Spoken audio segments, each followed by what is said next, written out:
Celakanya, Jokowi selalu dikait-kaitkan namanya dengan panggilan Mulyono.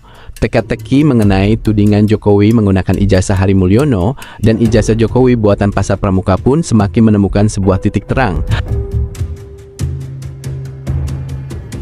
Pak Jokowi memakai nama Pak Hari Mulyono itu ya? Iya, Pak Jokowi memakai nilai-nilainya Pak Hari Mulyono. Dan apakah Jokowi akan terus mengelak setelah sekian banyaknya saksi dan bukti bermunculan, bahkan barang bukti yang dari Pasar Pramuka pun sudah dipegang oleh Rustam Effendi. Dan pelaku pembuat ijazah palsu pun siap bersaksi di pengadilan. Ini fotonya Hari Mulyono ini, ya foto kepalanya, tapi ini diedit menjadi foto SMA, kan lucu. Ini Hari Mulyono, tapi sudah diedit. Oh, Ya kan? nah, ini Hari Mulyono. Ini Hari Mulyono. Dia pinjam ijazahnya Hari Mulyono ini, almarhum. Nah, kemudian ijazah ini yang dipalsuin juga saya dibawa ke Jalan Pramuka. Apalagi jika kedua foto tersebut kita bandingkan dengan foto asli Joko Widodo muda seusia lulus kuliah pada tahun 1985 tersebut, yaitu usia 24 tahunan. Inilah yang disebut bahwa sebuah kejahatan itu tidak pernah sempurna, sehingga selalu meninggalkan jejak kekeliruan.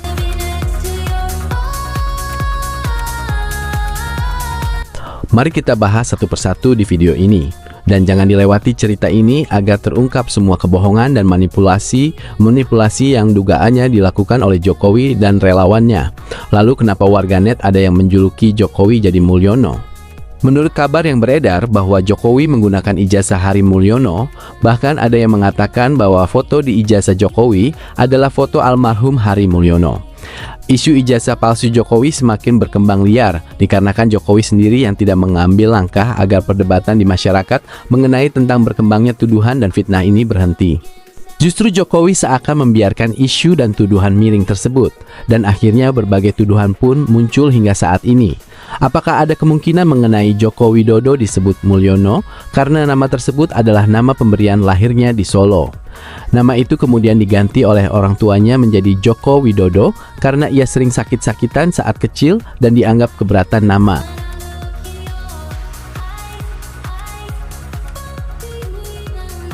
Jejak digital memang sangatlah pahit. Isu yang mengguncang negeri saat ini terkait dugaan ijazah palsu Jokowi pun selalu dikaitkan dengan norma-norma dan nilai kejujuran seorang pemimpin yang seharusnya mencontohkan sebuah kejujuran kepada rakyatnya. Agar masyarakatnya jujur, jika mau jadi seorang calon pemimpin harus menggunakan dokumen yang sah dan dijamin keasliannya. Sayangnya konteksnya memalukan. Karena kalau dokumen itu benar, lengkap, dan rapi, kenapa harus takut diperiksa dan diverifikasi? Tidak ada lembaga yang panik terhadap kebenaran.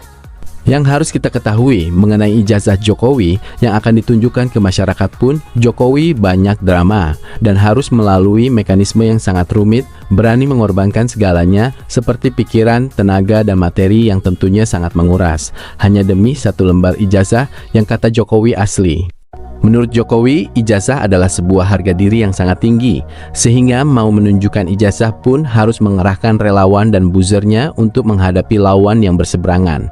Justru jika kita mencermati, Jokowi bagaikan menabuk jenderang perang di media, yang setiap harinya relawan dan pengacaranya harus beradu argumen yang sangat menghabiskan waktu anggaran dan menguras pikiran. Padahal ada langkah yang sangat mudah dan cepat jika Jokowi mau mengambil langkah tersebut. Akan tetapi, Jokowi mengambil pilihan dan pendekatan hukum dibandingkan mengambil langkah yang lebih efisien, yaitu menunjukkan ijazahnya ke publik. Jokowi, mudah-mudahan Anda ingat saya Aryono, Pak. Saya teman Pak Hari Mulyono almarhum. Kenapa semua orang kok masih tidak percaya dengan keaslian ijazah Anda? Itu karena satu, Anda sudah tidak dipercaya oleh rakyat, kecuali oleh para cebong, para bajer yang selama ini berada di belakang Anda, itu yang percaya. Jokowi sebagai mantan presiden paling tidak harusnya mengayomi masyarakatnya dan menciptakan suasana damai di tengah-tengah ekonomi masyarakat yang lagi sulit. Akan tetapi justru anak bangsa ini selalu dihadap-hadapkan setiap harinya hingga menimbulkan perpecahan dan kegaduhan di masyarakat dan menguras energi bangsa. Dengan berbagai cara, Jokowi untuk meyakinkan publik agar publik meyakini ijazahnya asli, publik pun bertanya-tanya sesulit itukah untuk menunjukkan barang yang diklaim asli olehnya, padahal siapapun yang mempunyai barang yang asli, seharusnya dengan bangganya dan ingin cepat-cepat memamerkan barang asli tersebut. Apalagi barang tersebut adalah ijazah yang seharusnya suatu kebanggaan seseorang yang telah berhasil menempuh pendidikan akademik dengan tuntas. Apalagi Jokowi katanya adalah alumni UGM yang tentunya kita semua tahu UGM adalah Universitas Kebanggaan dan Marwah dan integritasnya tidak diragukan. Seharusnya Jokowi berbangga hati bisa menyelesaikan akademik dan mendapatkan penghargaan ijazah dan gelar dari universitas tersebut. Jokowi itu pelaku kejahatan. Jokowi itu harus ditahan, ditangkap. Eko Sulistyo Pratikno harus ditangkap.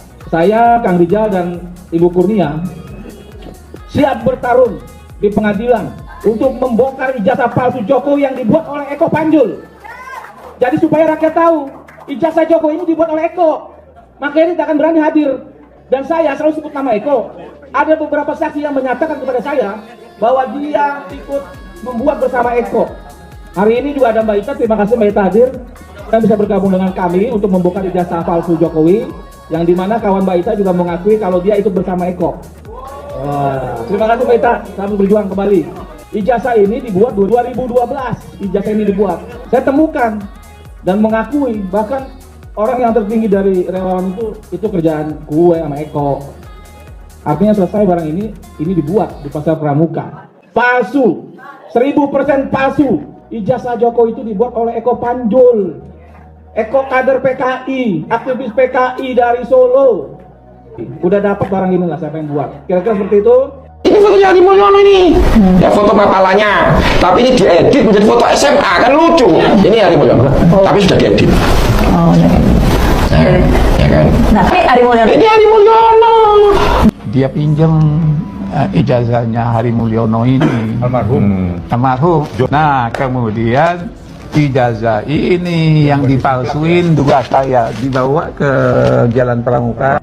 Apalagi jika kedua foto tersebut kita bandingkan dengan foto asli Joko Widodo muda seusia lulus kuliah pada tahun 1985 tersebut, yaitu usia 24 tahunan. Inilah yang disebut bahwa sebuah kejahatan itu tidak pernah sempurna, sehingga selalu meninggalkan jejak kekeliruan. Saya alumnus UGM ya. Undang-undang keterbukaan informasi publik sudah jelas bahwa ijazah ya yang menyangkut pejabat publik itu harus terbuka untuk umum. Seorang Joko Widodo yang mengatakan dirinya lulusan UGM, dia langsung terbuka aja untuk publik, dia tunjukkan karena memang sudah diperintahkan. Dengan tidak ditunjukkan sampai hari ini, kami menduga keras bahwa memang ijazah Joko Widodo itu palsu. Ya. Ijazah dia tidak punya ijazah asli. Kami menduga keras. Nah, kalau punya ijazah asli, karena selama ini dia berlindung bahwa itu adalah dokumen pribadi yang tidak boleh diketahui oleh publik. Dengan adanya putusan ini dia langsung keluarkan. Saya tunjukkan ke publik. Lalu yang ketiga yang ingin saya katakan, ada beberapa dokumen yang tidak di bawah penguasaan UGM yang katanya hilang. UGM bisa diproses secara hukum karena menghilangkan dokumen negara. Pertanyaannya, ada apa Jokowi berusaha menyembunyikan ijazah? Padahal ijazah jika asli bukanlah suatu aib yang harus disembunyikan. Jika ditunjukkan akan merendahkan martabat dan kehormatan, hal ini jadi timbul pertanyaan dan kecurigaan masyarakat. Dan masyarakat pun bisa menyimpulkan kenapa sesulit itu Jokowi menunjukkan ijazahnya, dan rakyat pun pasti tahu jawabannya, ijazah Jokowi asli atau palsu. Jika ijazah Jokowi didapatkan sesuai prosedur dengan proses yang benar, cara mendapatkan ijazah tersebut, kenapa Jokowi harus malu menunjukkan ijazahnya? Masyarakat yang berandai-andai ijazah Jokowi palsu, lalu bagaimana dengan status Presiden Jokowi dan fasilitas yang sudah dinikmati Jokowi selama menjabat hingga berakhirnya masa jabatan? Apakah sah menurut hukum yang berlaku? Silahkan tuliskan pendapat kalian di video ini.